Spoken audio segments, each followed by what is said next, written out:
mid-level self, and I won't go back how many years ago that was, honestly, I would say have confidence in yourself. It's hard when if you're comparing yourself to others, and you get this idea, and society kind of helps with that, this idea of the perfect leader or the perfect manager. When you're in that age where you're still developing and learning how to be a leader in the community, in your home, with your friends, in your job, you have to have self-confidence. And it's not easy, actually. It's really not easy. If I could go back and tell my developing self something about leadership, it would be find a way to manage that procrastination. And that is usually, I tend to be one who can get caught in analysis. And when I launch into that natural mode of analyzing, ask myself, what do I think we should do?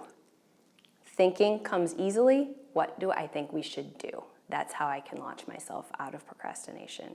When I personally am rather shy, and so networking with people was not something that I thought a lot about when I was a mid-level leader. And so one of the things I would tell myself is you really need to put yourself out there, do more of that, do some more networking, get known by other people, and it's really a key to succeeding.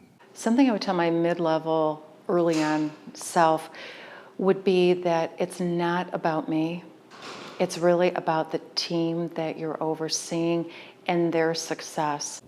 What I would tell my mid-level self about developing as a leader is really to reach out to your own internal associates within your company and really start to develop a deeper relationship with them earlier. In my career, I spent a lot of time externally focusing on interactions with the community, and I think one of the areas that I've continued to work on more and more is just developing that friendship or that bond with the internal team. What would I tell my former self about developing as a leader? To continue to be curious and learn. You know, reading is huge, and I was not a big reader. But some of the greatest leaders that I've come in contact with over the last 10 years, they read, and some of them read like crazy. So that reading only helps you become, as my father said, a more interesting person. I wish I would have been more creative. I wish I would have asked more questions. I wish I would have not been afraid to color outside the lines. I think that those are the things that I wish I'd have told myself, because that's the way that you grow. That's the way I think that businesses move forward. When I look back on my career, I think I would tell myself to be patient. I'm not patient, and I know that about myself because I marry every project. I always have. So I jump into everything, and I want to do it now, and I want it to go full stream ahead, and I want everybody to be as enthusiastic as myself. And sometimes I have to be more patient and I have to get everyone there.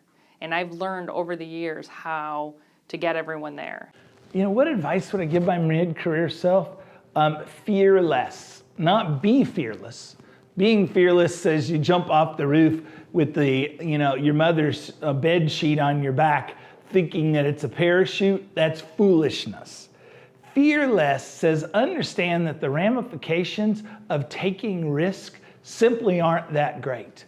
And so go do those things. The other thing was go spend time with people who you think by their career level, their success, their knowledge, their reputation are far out of your league. Go hang out with them. You're a reflection of the last five people you hung out with, of the people in the books you read. So you get to pick who you are later in your career by who you spend time with early and middle of your career.